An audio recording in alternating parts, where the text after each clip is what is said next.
Just a reminder, you guys might want to grab a pencil and a paper because it's gonna be good. It's gonna be a good discussion today. I'm so excited about it.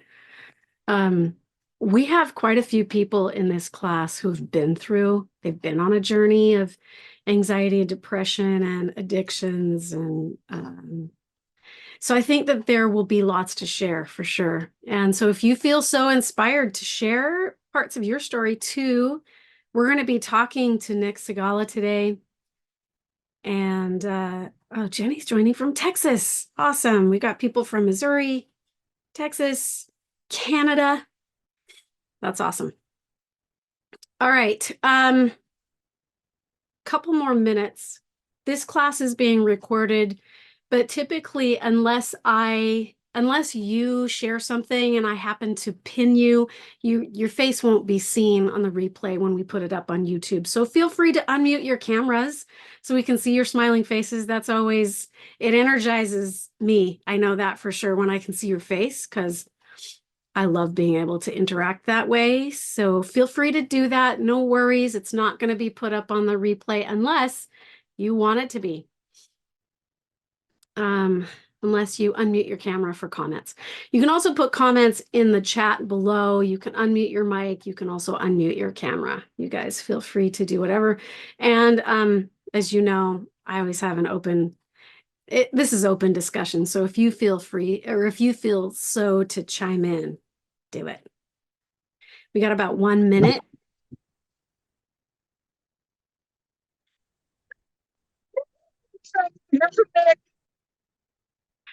I didn't hear that. Do it again. Nick, whoop, whoop. I'm excited to hear from Nick. That's awesome. I'm pretty excited too. All right, so let me jump over here. I'm going to add you, Nick. I'll post you to the screen and add you as a pin in just a minute when I get through with introductions.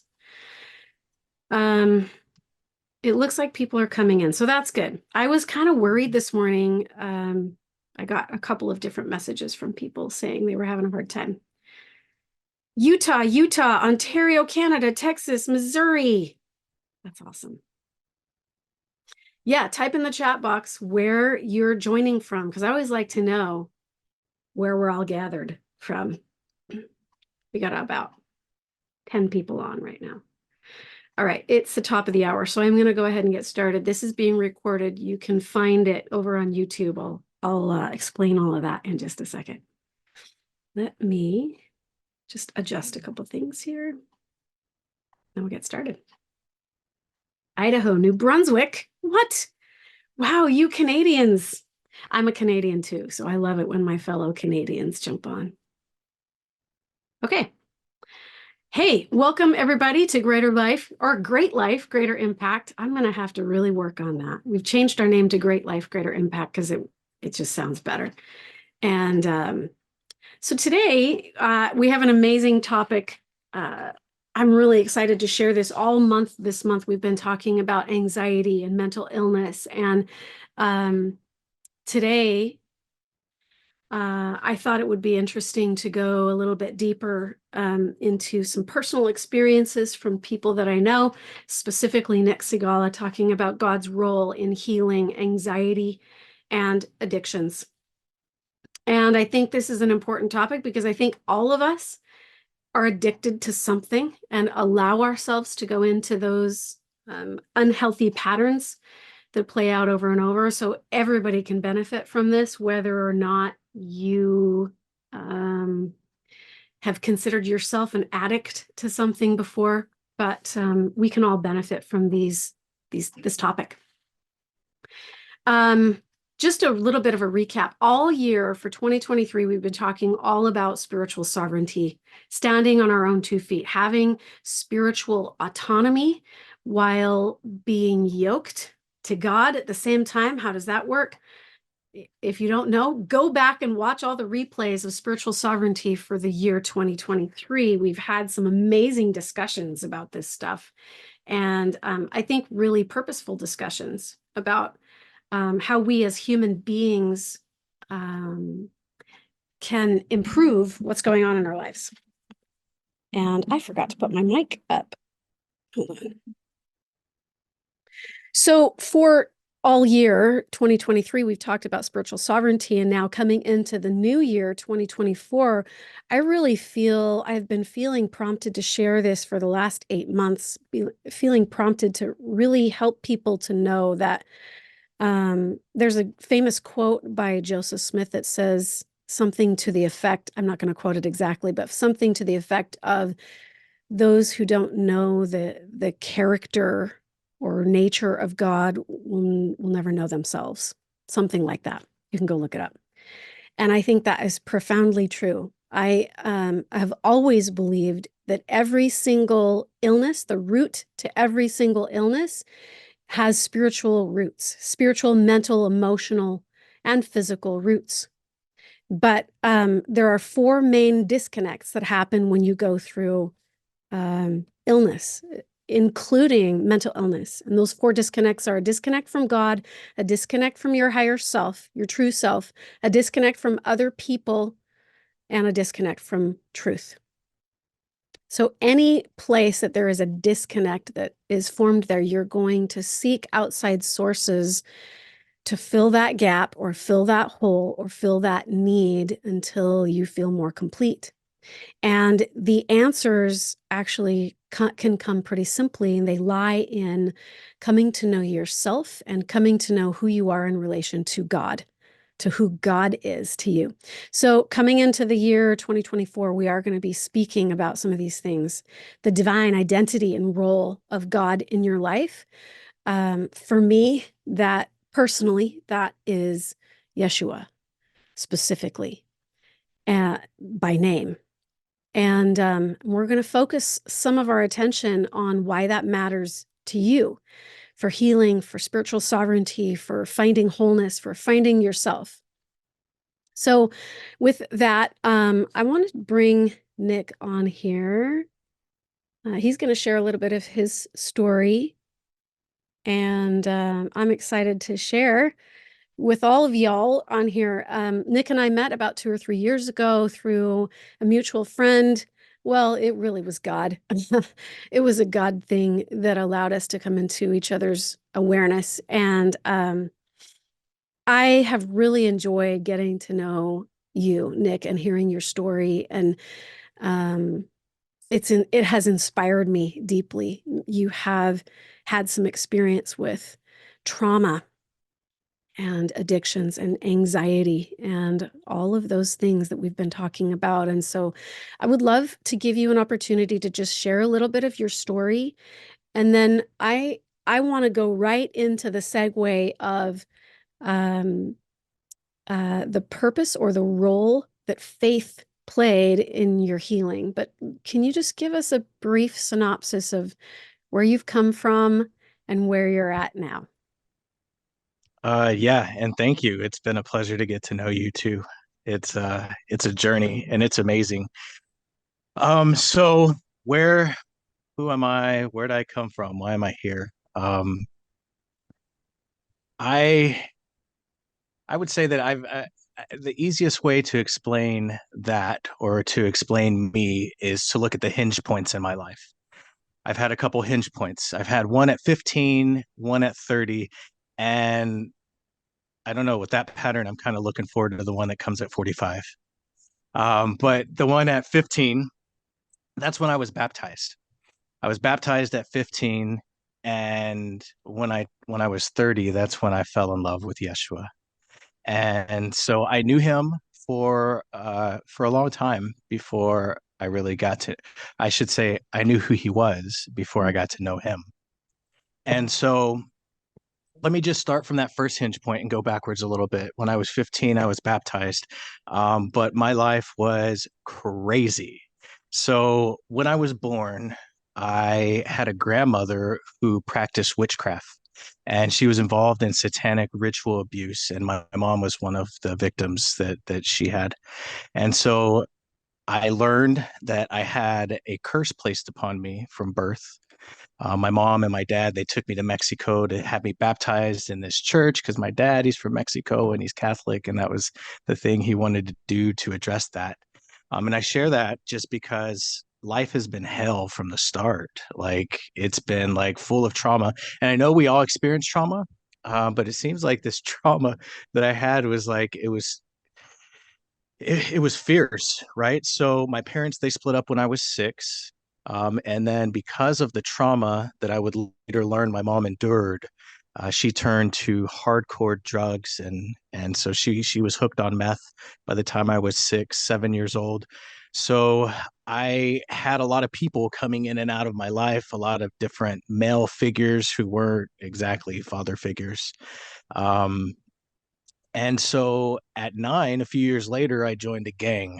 I was the only not black kid in my neighborhood, and I didn't have a father around to teach me anything. So I migrated towards that lifestyle, and with that combined with my mom's addiction and her struggles, that led me to being orphaned to the state of Oklahoma. My mom, she gave me up to the state of Oklahoma, just because she couldn't take care of me. I was out of control.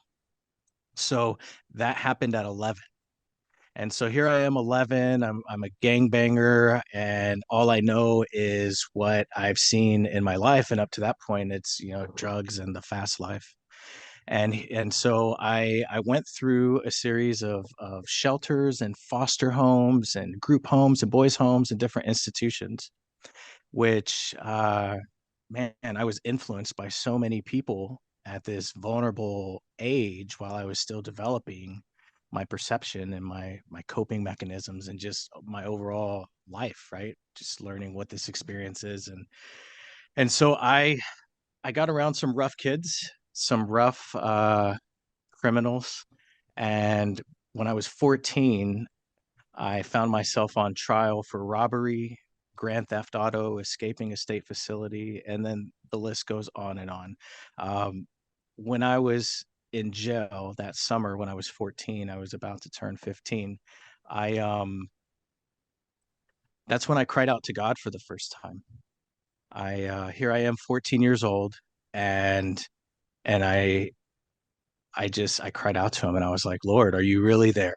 And I remember looking out of the window of that jail cell because there's like this little glass window that's super thick and you could see out, and that was my little ray of sunlight.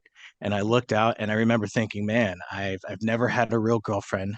I'm not going to know what it's like to take a girl to the movies for that first date, for high school, and for all these things. And so I wouldn't say I was cursing the Lord, but I was definitely expressing my frustrations to him. And so I I went through a series of court proceedings, and when my trial started, it was interesting. I go into court, I'm in handcuffs with an orange jumpsuit. I'm just a boy. And I walk into the court and I noticed these two people that I recognized. It was my aunt and uncle. And they um they were there, and it was the first time that anybody had ever been there for me in one of these proceedings. And they asked to come and approach the bench and talk to the judge, and they told the judge that they wanted to be accountable for me. They wanted to take me in, and they would help me to make restitution for the things that I had done. And for me, this is huge. This was super huge because I had never felt loved or accepted up until that point. While I know that many people probably tried to give me love before then, at that time, I didn't know what to do with all that. So I go to my aunt and uncle's house, Tim and Vicky, and they were members of the Church of Jesus Christ of Latter-day Saints. And they brought the missionaries from the church over, and I start taking these discussions, and I hear about this boy that was 14 years old that was in the woods praying. And I was like, hey, wait, that's me. I was 14. I was just praying. I was overcome by darkness. Like, and now I am not in the darkness. Like, so when I heard his story, Joseph Smith's story about God coming to see him, like it resonated with me because I had literally just experienced God's deliverance for the first time. And although I didn't recognize it like that yet, I still recognize the fruit of his love in my life. And so that's what led me into being baptized a few months later when I was 15. So that's the first hinge point.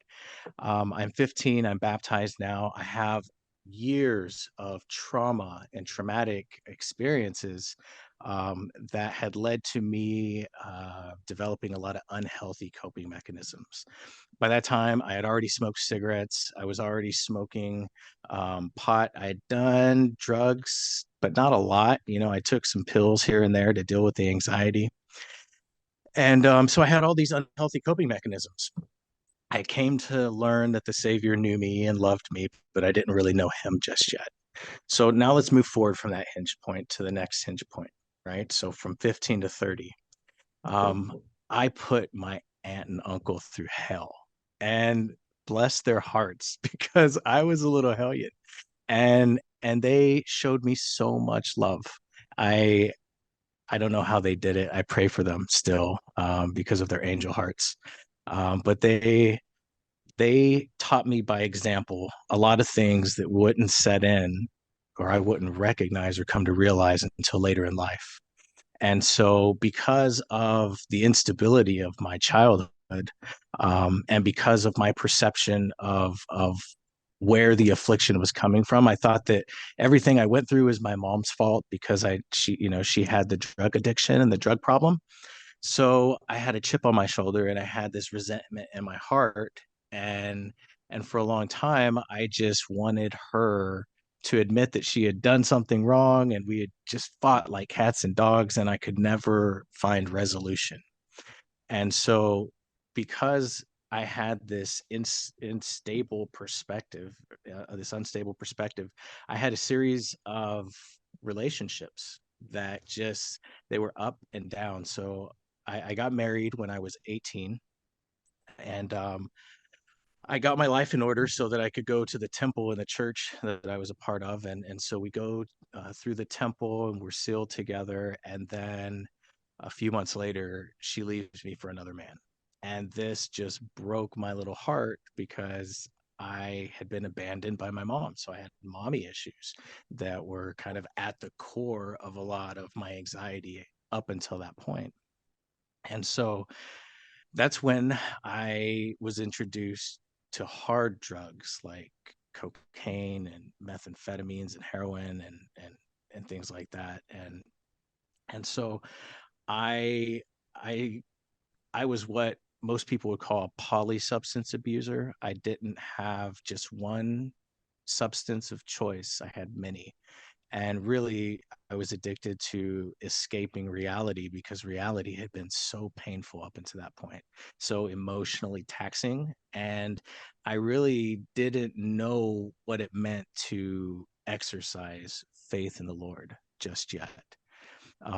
So I had to go through some crap and I had to learn some hard lessons. Um, so I got married in my 20s. I got married and divorced twice, and I the second time I got married, I just went off the deep end. My addiction was so bad at this time that I lost everything. I lost my home. I lost my relationship. I got in trouble for petty larceny, which is stealing something that's under $100 in value, and so I was a very petty criminal at that point. And it was just me being in survival and not understanding how to let go of the things that were bringing me down. I thought the things that I was holding on to, like that was my medicine from the pain that I was feeling. But in reality, what I needed was the Lord. And there is a scripture um, that talks about weaknesses that I'd like to share.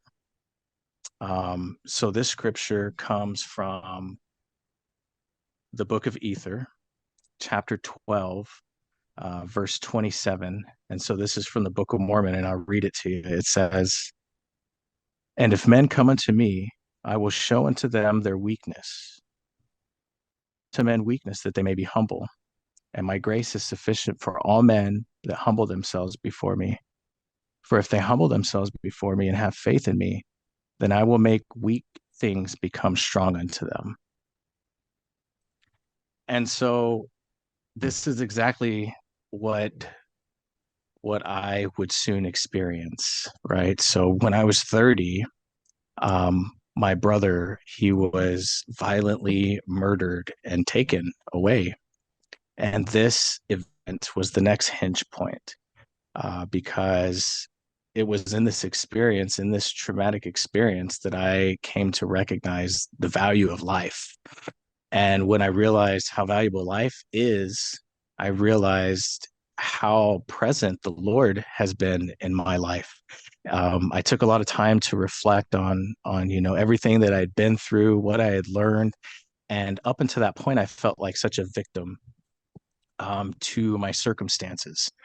And for the first time, I felt like I wanted to do something. And I didn't know what it was just yet. I had all of this anger in my heart that came over me when I got the news about my brother. And that was one of the first times that the Lord spoke to me. And he got my attention. Like, I was expecting to be coddled and to be like, the Lord was going to just say, hey, everything's going to be okay, my son. Or maybe I would just have peace come over me. I didn't know him yet, but I knew enough about him to understand how he answers prayers. I've had prayers answered at that point before. So I was just really looking for comfort. And the comfort he gave me wasn't what I expected.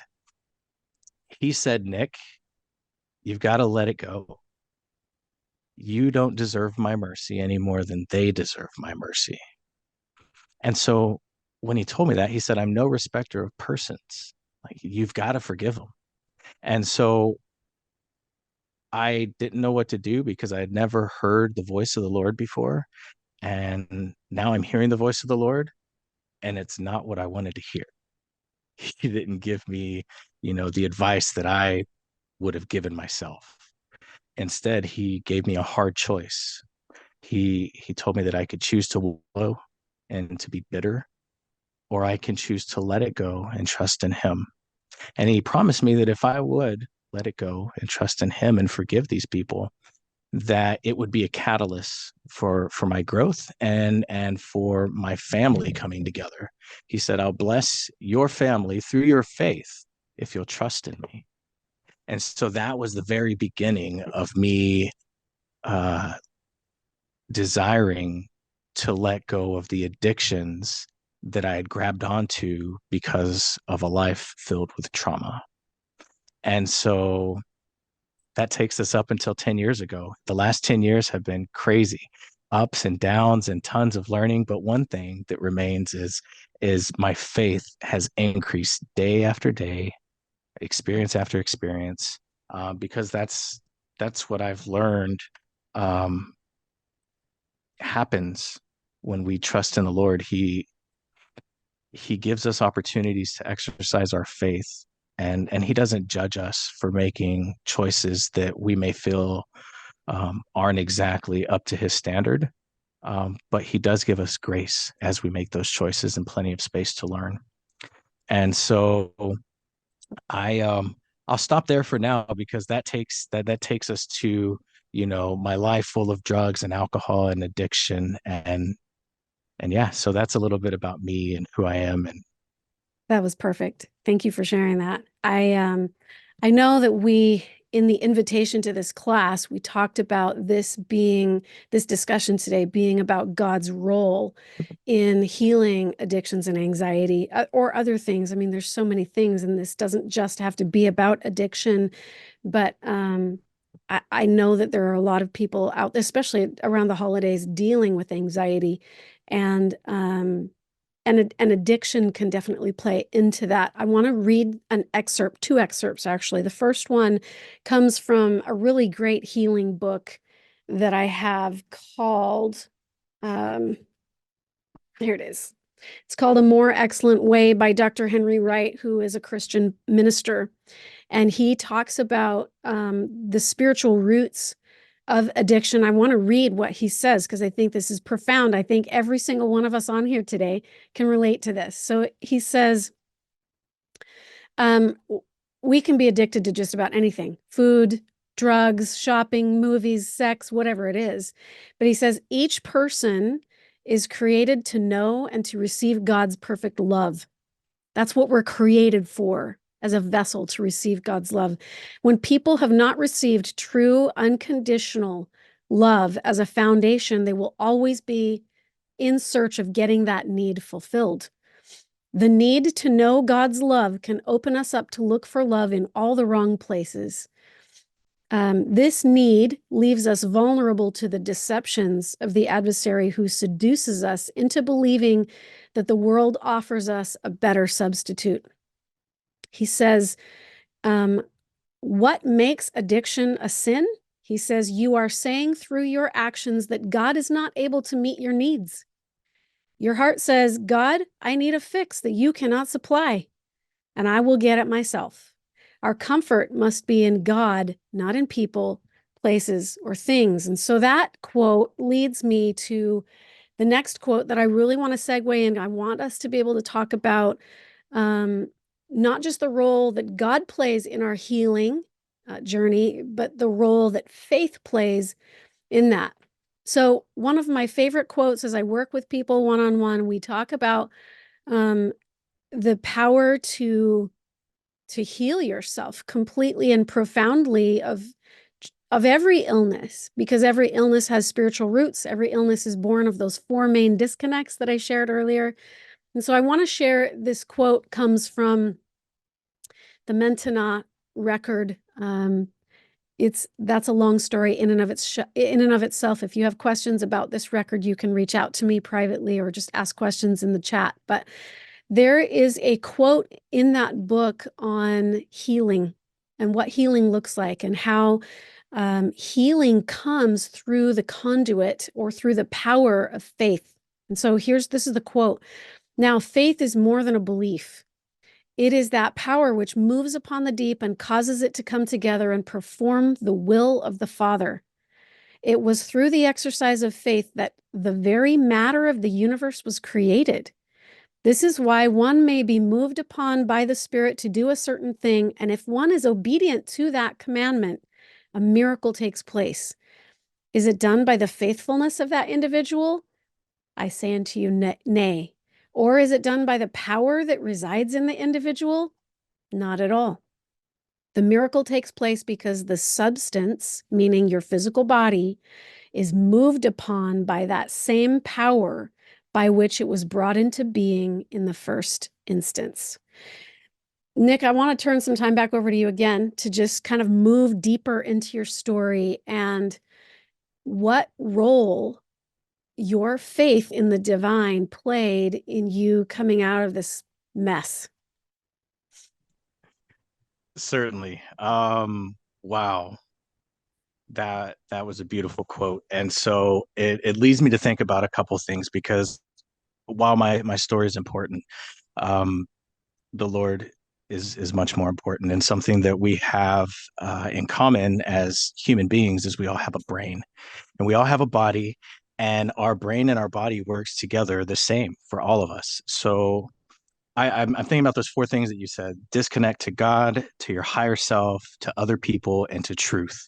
So as I think about that, I think about my journey, like how I was disconnected from God. I remember like I had turned my back on the Lord, and I even told him, I said, this is too hard for me. This life of covenants and keep in obedience and stuff like that. Like my heart was just broken, Lord. I want to go handle it my way. And so I did.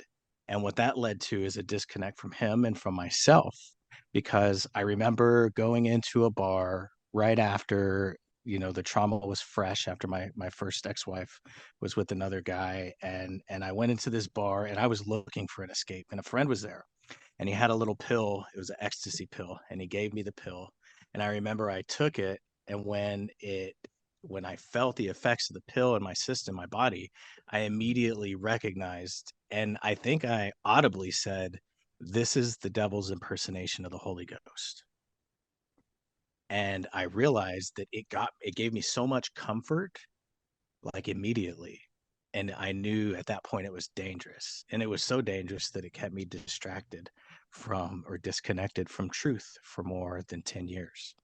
So once my eyes were opened after my brother was murdered and I started to wake up to the Lord, I felt uh, moved to do a lot of study on trauma and on the brain because I realized that there were a lot of things that I wanted to change and I wanted to learn how to change them.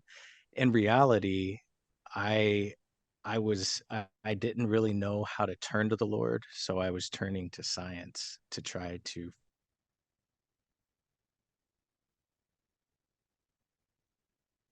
And the adversary, he knows how to manipulate our experience to weaken us and to disconnect us from our source and from the light and from the love of God. And so what he does, most of us know what like what fight or flight is. When you're triggered to either run away from a situation or fight that situation or freeze and get stuck in that situation. I'd like to talk a little bit about what happens to each of us when that happens, because it's important to me to understand what's happening in the body when we get triggered, to either feel those feelings you talked about, anxiety or fear, or have a craving to cope with a situation through taking drugs or alcohol or disconnecting in other ways and feeding other addictions. So what happens is we get triggered, and then our brain, it talks to our body and releases these chemicals into our body. And these chemicals are adrenaline, which gets us really pumped up, and also cortisol, which kind of like disconnects us from our higher self and keeps us in this state of fight or flight. Like we're just, all we are primed to do in those moments is to fight or to run. And so the adversary knows that if he can trigger us, he can trigger these reactions, a small stressor here, a small stressor here, another stressor here, and slowly but surely he disconnects us from our mind. And when we're disconnected from our mind and we're stuck in our emotions, well, then we're vulnerable. We're vulnerable to his attacks, whether that means to take hold on to fear, or to be scared and have anxiety provoked within us, or to gravitate towards something that will alleviate that feeling of I need to fight or I need to run. And so how, as I'm studying all of these different things and learning about the brain and learning about trauma and how the body responds to trauma, I'm also I'm being taught by the Lord through the scriptures, some of the same concepts that I was learning from these doctors and these neuroscientists and everything. And and it's crazy how easy it is, but it's really challenging at the same time to turn to the Lord. And that's because we have all of this programming that tells us what turning to the Lord should look like. But something that I can testify boldly and plainly about is that it doesn't matter where we're at in our journey and the things that we're doing in our journey, like going to church or doing certain things that other people would call righteous. Like the Lord, he doesn't really care about that. He wants us in our brokenness. He wants us like when we're raw and we're crying and we've been ugly crying all day and we don't want anybody to see us. So hell no, I'm not going to church on that day. Like, what do you, people are going to judge me. Like, why would I do that? That's when he wants us. He wants us to come to him and be like, Lord, it's freaking hard. I can't do it. And I'll tell you, in my journey, I said that and I still say it to him a lot. Lord, this is freaking hard and I'm struggling. And he wants to hear that more than anything. Like he doesn't care about all this other stuff that we go and do.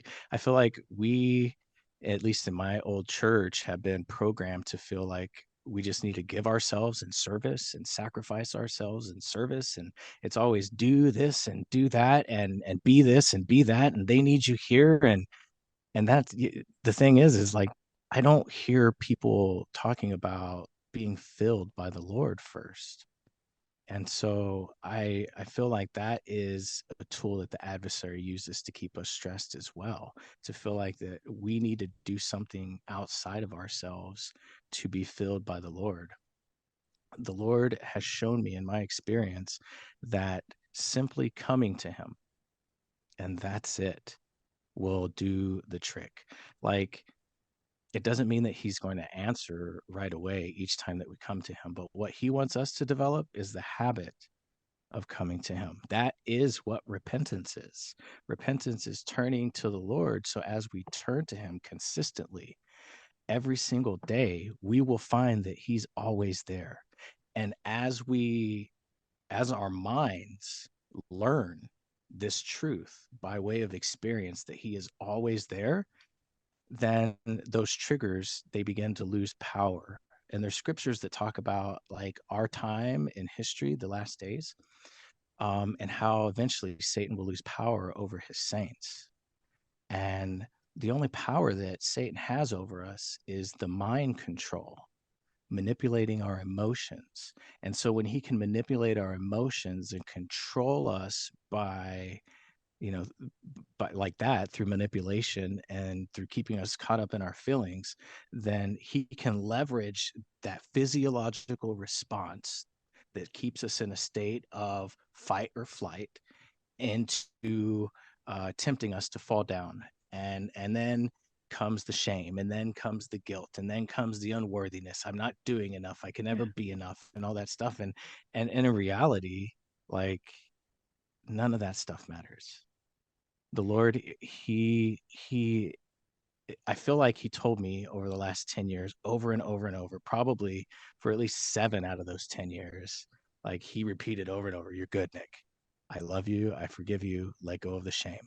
Let it go. Let it go. Let it go." But I kept holding on to it because I've been programmed to, right? I've been programmed to feel unworthy. But the truth is, none of us are worthy. There's none of us that deserve anything that he gives us, but he gives it to us anyway. And that is the grace of God. And once we realize that he is no respecter of persons, and we internalize that there's nothing that we can do to remove our wretchedness, but there's many things that we can do to receive his grace. And once we receive his grace, and once we get out of our own way, like he will literally remake your mind. Like, it's crazy. Like, he will take us from seeing things from one perspective, a perspective of I guess victimization and feeling hurt and offended and provoked, to being a conqueror. Like, he will literally raise us up. I feel like I've been raised up out of the grave by him. And so, to answer your question, what role has faith played on my healing journey? It is the journey. Yeah. Healing didn't start until I learned to exercise my faith. And once I started to exercise faith, like, I had belief and I had hope. You know, like I said, I was baptized at 15. I had belief, I had hope. I went to the temple when I was 19. I received these beautiful endowments and went through these beautiful ceremonies. And so, I mean, I wasn't ignorant to the Lord.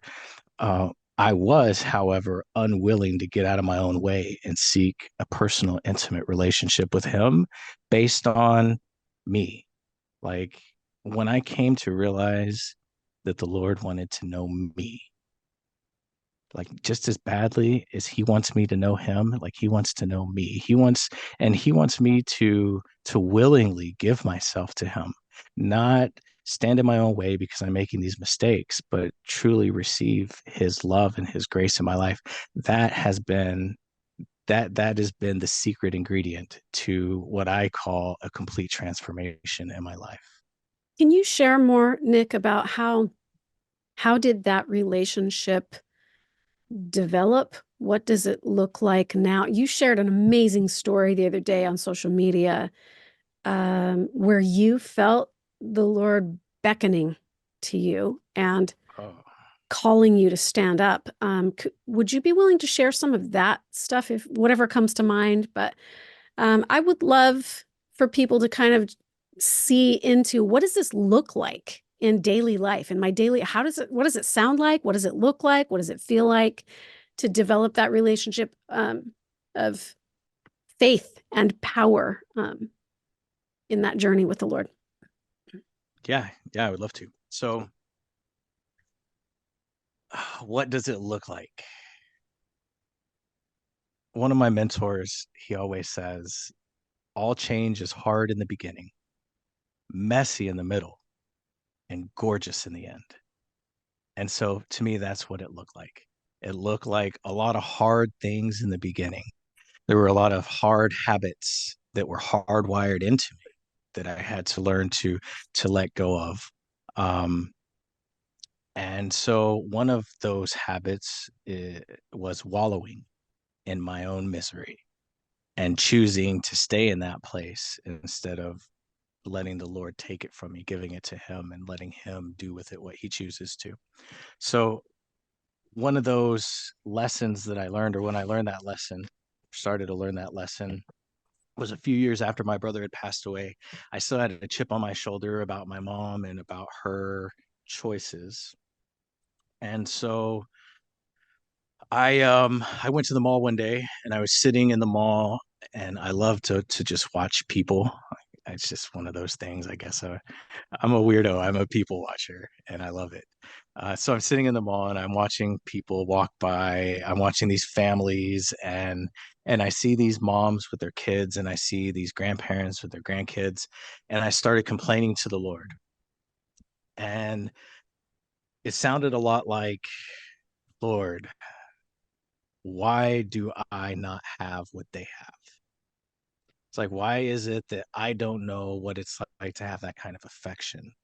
And I started thinking about my mom, and I was like, why did I have to come here and deal with this bull crap and with this woman who doesn't understand and will never love me like I want her to love me? And it's like he took me by the face and he said, Nick, when are you going to want me as much as you want her? And that was a game changer for me. That was a game changer because I realized in that instance, I shared with you guys about how, I had a series of marriages and divorces.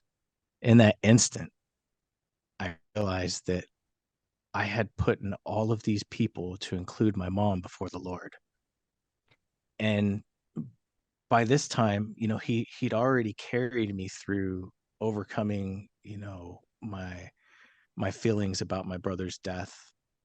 He led me to forgive the people that were involved in that. And now here I am complaining to him. And he's like, Nick, like when are you going to see me for who I am in your life?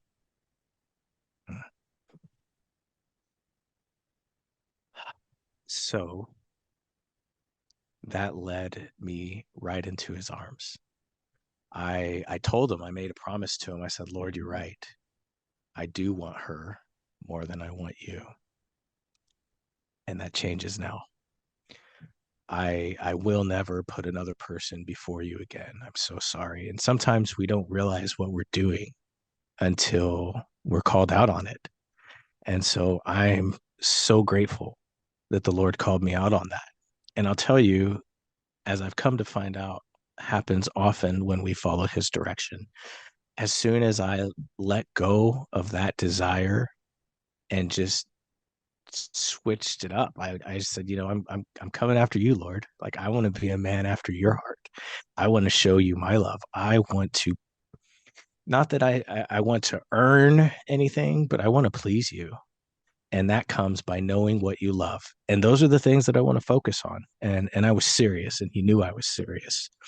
And so a few months passed by, and I'm sitting in my office, and which is a whole nother story, because he took me from a state of nothingness to having an office and helping people. And so I'm sitting in my office, and my mom walks in. And at that time, I was, one of the hobbies that I had, it was producing music, and I had produced my first little mixtape. And so it'd probably been about 6 months since I had produced that, and I never expected my mom to listen to it. Um, But a few months later, I'm sitting in my office and my mom walks in and she wraps her arms around me and she was like, Nick, I never knew. I never knew how talented you were. I never took the time to hear your story, but that was what the mixtape was about, was telling my story. And she said, I listened to it and I love you and I'm proud of you. And that was one of the best days of my life. And what I learned was that the Lord gave me what I desired as soon as I was willing to put what I desired in its place, which is after him. He wants to come first. And so once I learned what it means to put him first in that instance, he blessed me. And it was almost immediate, a few months doesn't seem like a long time looking. I mean, it wasn't an easy route to let go of that desire, because that desire of wanting my mom and giving her power over my emotions was something that I held on to my entire life up until that point. So And Nick, so, that's I want to interject a question because I'm hearing this question from out in the ether. So people who are watching might be asking something like, why? Why does God, or in this case, Yeshua, why does he want you to put him first in all of your desires? Why? because he he wants me to experience love. Yeah. And one of the biggest reasons why I found that I've run away from things and I developed addictions and unhealthy thought patterns and programming was because I was always chasing love and validation and to be accepted. And he wants to give us that. He wants to be our first love, though. Yeah. Like, he doesn't want to come second. Because he can fill the void. He's the only one who can fill that void. Right. I think that's a profound truth. So would you say that the roots to your addiction was seeking for love and maybe even having some anxiety about being abandoned? Would you say that those were some of the spiritual roots to the addiction? Yeah, yeah, without a doubt. In fact, I'd like to share my discovery.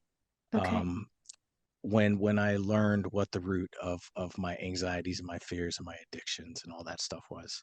So I was going through my journal and I found this excerpt um that I'll just read with you guys. Do you have that?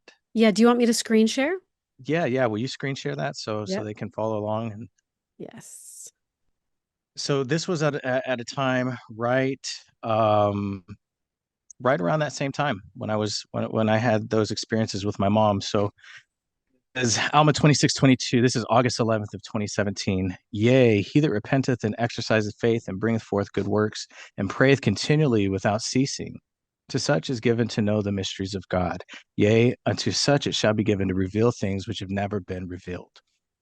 Last night I asked myself, what can I do that I'm not doing to learn the language of revelation? The answer that I got was, I'm not seeking it earnestly. I want the revelation that I want rather than realizing the revelation I'm already receiving. Learning the language of revelation requires intentional effort and use of one's spiritual eyes for divine purposes rather than internal satisfaction. The Lord has revealed to me that I suffer from anxiety because of my fear of abandonment. When I do all that I can do to go above and beyond for others, to express my love and is not reciprocated, I get anxious. And this anxious state of mind clouds my perception. This lack of clarity makes me misinterpret intentions, misplace feelings, and be intensely critical of other people's weaknesses, especially my wife. I then act out either consciously for attention or subconsciously as a reaction to a trigger. This part of me is trying to validate myself in other people's eyes, highlighting my strengths and my hopes. in hopes that they will love me and not leave me. I fear being left. I know the Lord will never leave me nor forsake me. I'm conscious of that. However, when my default setting or when my anxiety triggered by fear of great abandonment is is triggered, I have an unhealthy reaction which subconsciously feeds my mind the message of eternally you're enough. But in this relationship, you don't measure up because they do not love you. They're only interested in themselves. If they love you, or if they loved you, they would try hard to show you love and appreciate you more proactively by validating you. Words are not enough. How do I change my default setting that's triggered? And what are the triggers? And for me, those were not communicating with me on a consistent basis, not following through with plans, not giving me immediate attention or affection, lack of interest in my interests, lack of desire to spend time with me, and not being on time. And so So are these are you the things that saying that when those things happened in a relationship, if someone was not communicating or following through or showing interest, that those were the triggers for you that triggered that discomfort, the it anxiety? it it Yeah. did. So if I felt that I wasn't communicated with, like I felt like that was essentially that was leading to the end of that relationship because the communication's not there. Yeah. If there were plans that were made and people wouldn't come through, and I questioned the integrity of the people and I questioned the integrity of the relationship. If like my wife, for instance, would come home and wouldn't give me immediate attention, wouldn't, or I would come home and she wouldn't say hello to me, or maybe she was just, I felt like I wasn't important to her, and so that triggered me to fear abandonment and have a panic attack. Not being interested in the things that I love, not spending time with me, and not being on time for me, and I came to realize. Here, I'll read that last paragraph. I've started practicing mindful meditation and looking into different therapy modalities so I can heal myself. I'll continue my trauma research, embark on anxiety research. I'll also communicate my discoveries of self to my wife and consciously choose to be secure in my relationship by praying when I'm triggered rather than reacting unhealthily. And so for me, that began, um, I guess, a season of hard intentional change, because at once I realized these things, I recognized that they weren't true. I recognized that just because, my ex-wife Leah was her name, just because Leah, when I wrote this, and just because Leah wasn't communicating with me didn't mean she didn't love me. But the little guy inside of me was screaming out, she's gonna leave you, she's gonna leave you, she doesn't want to be around you, she's not communicating, she doesn't want to be here with you, she's not interested in you. And so just these voices that were in my head, and looking back on it, I realized that it's all spiritual. Those were just Mhm. demons suggesting thoughts that were contrary to deepening my relationship with the Lord. And what they were, like I talked about earlier, is they were thoughts that would trigger that fight or flight response within my body, so that my body would be flooded with all these chemicals that would disconnect me from God, from myself, from others, and from truth. And so what I what I began doing from that time moving forward is, when I would experience these feelings of anxiety, when panic would set in, I would sit with it for a minute. And it didn't seem like that's what I should be doing, because everything inside of me was telling me to run or to fight it or to blow up. But instead, I chose to sit with it and to analyze it. The scriptures, Paul tells us in the scriptures, to take every thought captive. And so that's what I began doing. Began considering my thoughts, and I would evaluate it. And I would say, okay, is this true? Can I hold on to it? Or is this just a bogus warning? And so after doing that for a few years, after taking those triggers and using them to go to the Lord and seek his revelation about that trigger, I'd go to him. I'd be like, listen, Lord, I'm struggling with these things.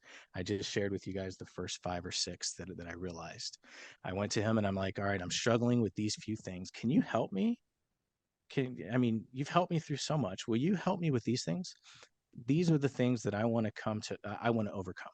I don't want to be triggered by these things. I want to be more loving, and I know that you would do it. And so I don't think that I would have ever went to him and asked him for help like that if I hadn't already gone to him for comfort and felt his love. And so I believe that it's the process of coming to know the Lord um, enables us to be taught by the Lord. And then once we're taught by the Lord and we put those things that he teaches us into practice, we can overcome anything. It's interesting to listen to you share this symbiotic. Um, Here, hold on. Let me just add my pin. Where did it go? Nope. There we go. It's interesting to hear you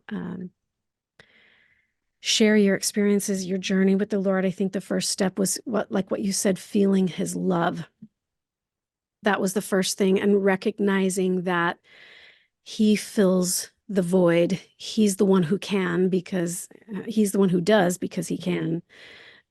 He's the one who can deliver you from your insecurities and the fight or flight. And for me, in my case, it was 25 years of battling autoimmune illness, which has everything to do with feeling like you're not enough, right? So illnesses, anxiety, depression, addictions, all are rooted in a lack of self-esteem.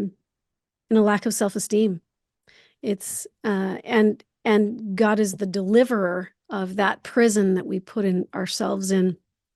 I just find it fascinating to watch you go through these steps. I'm sure that it took a tremendous amount of self-awareness for you to get to the point where you could recognize, hey, these are my triggers.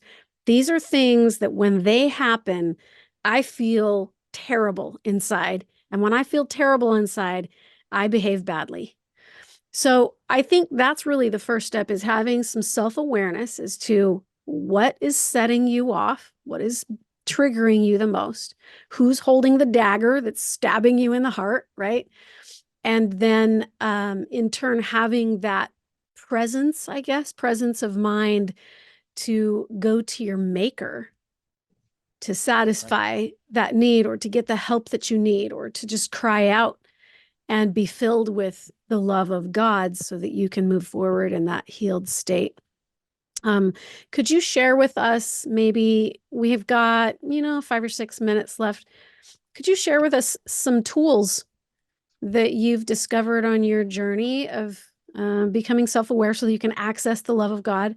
What tools have helped you to develop this self-awareness and to really change your internal environment so that you can be, because you, Nick, are one of the people in my life that I respect a lot, because your internal environment, you have this ability to regulate your internal environment, and you do a really good job of it. You also have this ability to be present, deeply present with people, and they feel seen and heard around you. And I know that that's probably due to the fact that you've received that same thing from your relationship with Yeshua, because that's what he does, right? Could you share some tools that helped you to become more self-aware? Yeah, sure. And thank you for that. I received that in gratitude. It's taken a long time to develop those disciplines. And that's, to be a disciple of Christ, the root word of, you know, disciple is discipline. And so I think that these are spiritual disciplines that I'm going to share with you that have helped me. And the first one is simple: trust that the Lord has got you. Like, that's the very first step. And everything should be based off of that. The fact that the Lord has got you and that he will carry you. Like that is foundational. Now, when it comes to like practices to regulate my body and stuff, there I can think of four things in particular that I do that are super helpful. The first one is breath work. I've learned that the body keeps the score, and it always warns me when something's amiss, right? So just because I'm not triggered by something directly doesn't mean my body's not responding to a subconscious trigger that might be affecting my body. So I notice when my heart rate goes up, when I feel my heart beating a little bit, like, so I don't so there's different kinds of breaths that you can do. Box breathing's really good. um the Wim Hof breathing's really good. I really enjoy fire breathing. I find that that helps me recenter. So breath work is powerful. And then meditation. Something that I found interesting is that people will train their dog to sit and to stay, but are unwilling to train themselves to do the same. That's Like, funny. it's like and the thing is like the Lord said to be still and know, right? And we can't know unless we're still. Yeah. Elijah had an experience in the mountains where there was all this destruction around him. And he was like, there was this chaos and the thunderings and the earthquakes and the mountains were crumbling. And the Lord wasn't found in any of those places of awesome, massive destruction. But he said he was found in a still, small voice. So meditating helps me to be still. And it's and if I were to recommend it, like I would say, oh, it's crucial to go 15 to 20 minutes a day at least. Like, and I remember when I could only sit down for 5 minutes because I just hadn't trained myself to sit and stay yet. But if we there's just so much impact in being able to sit down as the master of the kingdom, which is our body, Mhm. and sit and just be. And as we develop that practice, we'll find that the Lord is always found in the stillness. Yeah. Um, the third thing that I really appreciate doing is grounding. Oh my goodness, taking my shoes off and walking in the dirt and getting a little bit of sun in my life is super critical for me to do. Did I lose you? I can still hear you, but your camera is frozen. So hold on 1 second. Let me just try this again. So start back at grounding and let's see what happens. I can still hear you.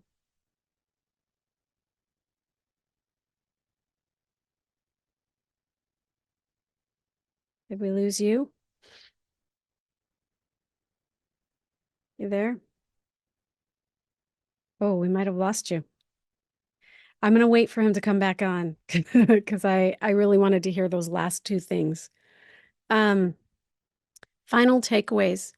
Does anyone have, oh, there he's popping back on, but as he's coming back on, does anyone have comments, questions, remarks? Yes, I do. Wow. Go ahead. Um, it's hard to, respond to things that Nick says because it's so beautiful, but what a powerhouse. But really, when we all get down to the bottom of this, we're seeing so many things, and that is so much that there's no food and there's no drug and there's no worldly possession or person that can ever replace the love of Yeshua. He is the root, he is the foundation, he is the everything. And through all these experiences through Nick, it's absolutely beautiful to see that time and time again, he comes back to that same root, the same root. And that is that as we distract ourselves with things that the adversary tosses at us, we need to come back to center and realize he is everything. He is everything, right? And without him, we have nothing, we are nothing, and we will never be filled. There is no heart that is too broken for him. There is no space in our life and no trauma that will ever not be filled or be able to be repaired by him. And Yeah. so I love Nick's story because he has taught me through all these years as we've been friends for many years, and it's always been his same teaching to me over and over. And that is, Missy, let go and let the Lord in and let go of everything around you. He's been an amazing example to me for many years, and so much strength with him. He's such a powerhouse, but it's always the same teaching, and it's so simple, yet it's so profound. Let the Lord love you, right? Seek him. Yeah. And so I just wanted to testify of that. Oh, that's so perfect. Thank you, Missy, for sharing that. I love it. Yeah, it has everything to do with the love of God and allowing that in. Why does he want to be first in your life? Because he's the one who can deliver you. He's the one who can satisfy the needs and fill the voids and fill the gaps and satisfy everything that you're seeking for. Nobody else outside of you is supposed to play that role. It's not their job, because they're not qualified. The Lord is qualified to fill those voids. He knows you deeply, intimately, personally. He knows where all the gaps are. All right. Who else? Hey, Janet, how are you? Hey, how are you, Long Matt? time. It's good to see you. Thank you both for the session. And I mentioned it in the comments, you are both two spiritual powerhouses. And anyway, regarding Nick's statement, one thing that caught me is religious programming that was between the lines for me in this session here. Yeah. And a reminder to all of ourselves is that we are not worthless and that we are magnificent. Program that in. Thank you so much for everything. Oh my gosh, thank you for being here. That was perfect. Yeah, sometimes I think in our religious journeys, there's nothing wrong with religion, especially true religion. When you go do some digging and searching on what true religion is, and you bring true religion into your life, it's a beautiful journey. So, but sometimes as human nature, we get caught up in groupthink and traditions and judgment and mass collective consciousness that can lead to unhealthy programs, thoughts, beliefs, values, ideas that can lead us really kind of far off of that path that was originally intended for us to be on for our own healing. So thank you for bringing that up. I appreciate that. I don't know. Did we get, yes, we do have Nick back. Hold on. I'm going to bring you back on, Nick, to finish up those last couple of tools. And then I want to give you just the final word. What is the final takeaway on God's role in healing fear, anxiety, and addiction? Take it away. Sure. So I mentioned breath work is helpful, meditation is helpful. When I got cut off, I was mentioning grounding, just walking out.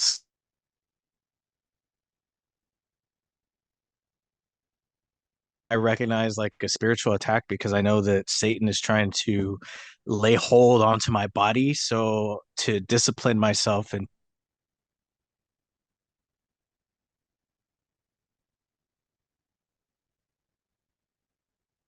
just like to get my blood pumping, my heart beating. Those are the things that I would recommend, in addition to trusting in the Lord, because all of those things are great.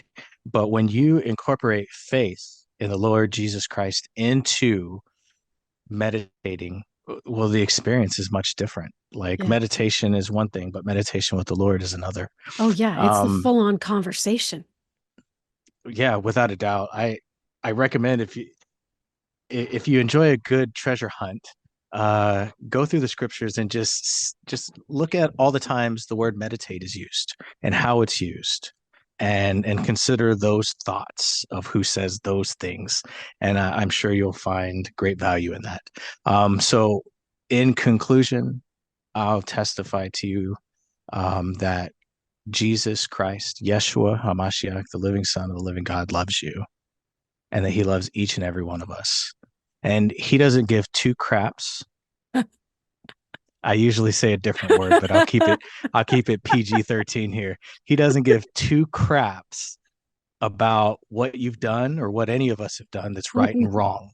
All he wants is our faith and our trust. He wants intimacy. He wants us. And when we give him the real us, we'll come to know the real him. And that's all that matters. That's beautiful. Wow. Thank you so much for sharing. I think that's a really great segue into this new year. 2024, we're going to be talking a lot. This last year we talked about spiritual sovereignty. This year we're talking about the divine identity of God. And more personally, on an intimate level, the divine identity of Yeshua HaMashiach, and why that matters to you. So I'm going to just leave with this last question. Why does that matter to you, Nick? Knowing the divine identity of Yeshua, why does that matter to you? It means everything to me. I shared with you a story of being a boy without having a mom or a dad to really guide him. And so when I consider the divine identity of the Lord, that is an example that I can pattern my life off of. And I've learned that as I've patterned my life off of his example, that I have peace, I have love, I have joy, I have more self-control than I've ever had.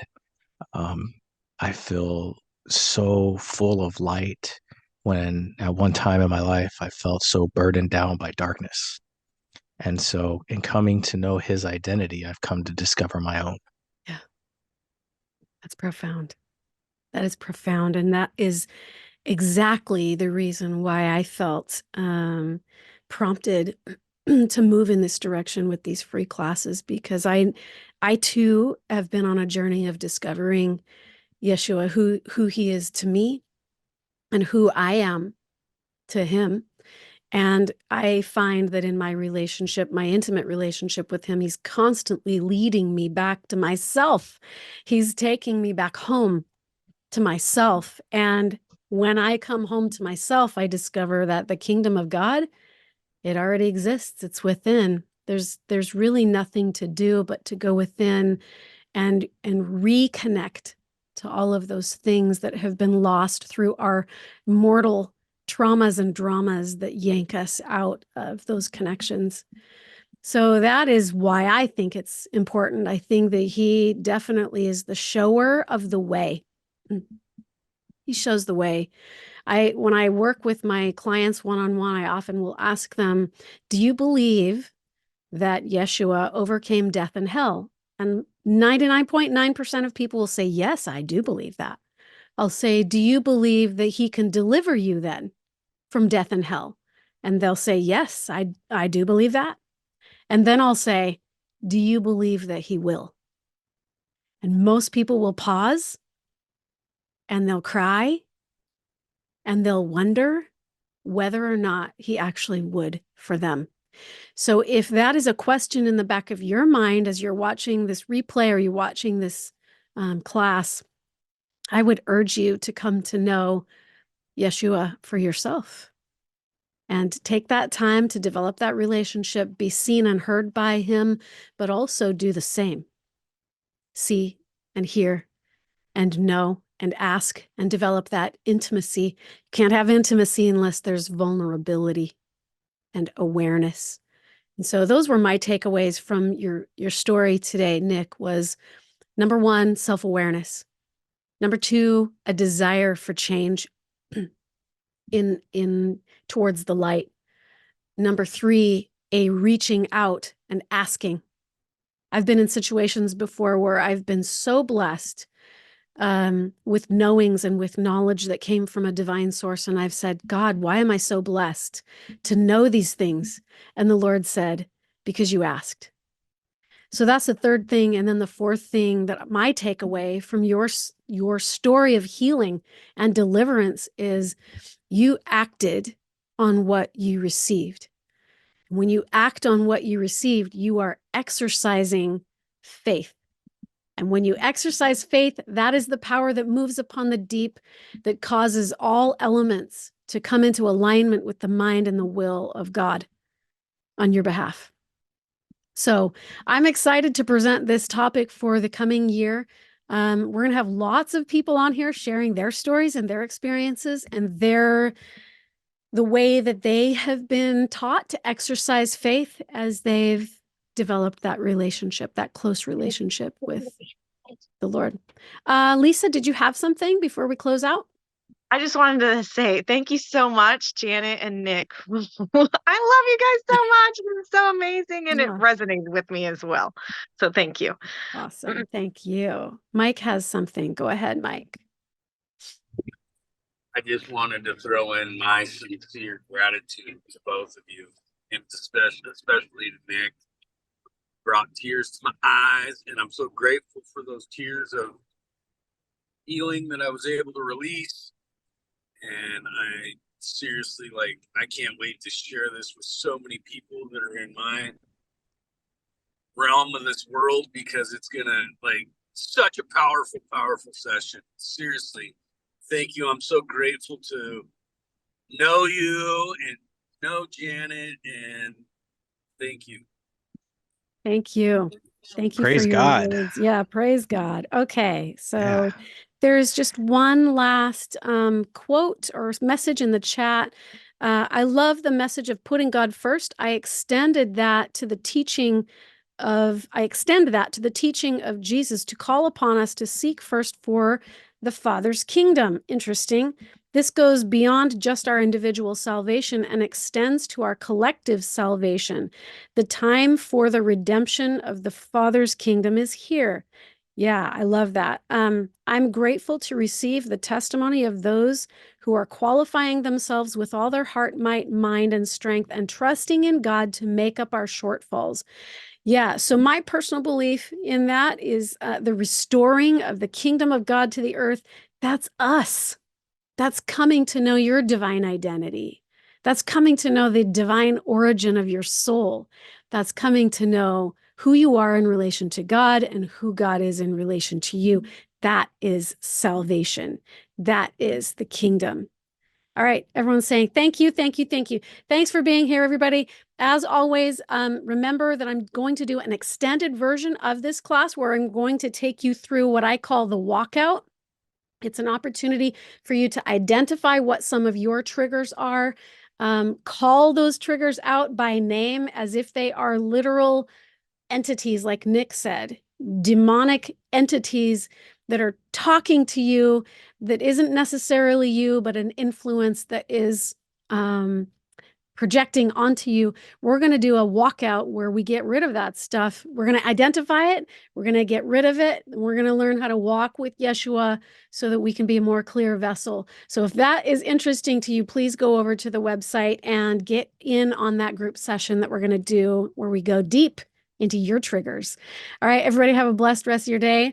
Mwah. Take care, everyone. Love you and have a blessed rest of your week.